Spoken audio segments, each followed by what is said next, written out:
Hi guys, पेटलो YouTube channel में आप सभी का बहुत बहुत स्वागत है। आई होप कि आप सब अच्छे होंगे और आपके जो पेरेंट्स हैं वो भी एकदम अच्छे होंगे, ठीक ठाक होंगे। जैसा कि आप देख रहे हैं, बहुत टाइम से मेरे जो ये पेरेंट्स हैं ये जो है ना, मतलब इस केज के अंदर थे और ब्रीडिंग वगैरह भी अच्छी चल रही थी। लेकिन ये है कि मैं आपसे कह रहा था कि एक बड़ा सेटअप बनाने की तैयारी है, करीब 10 पेयर की। तो जो मैंने अभी सेटअप बनाया हुआ है वो मैं आपको दिखाता हूँ। मतलब अभी उसका स्ट्रक्चर ही बना हुआ है, लेकिन ये है कि उस पर जाली लगेगी, चीज़ें लगेंगी और फिर जो है ना वो जल्दी से जल्दी तैयार हो जाएगा।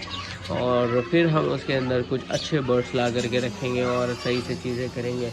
तो गाइस चलिए आपको उसको जो है ना दिखाते हैं।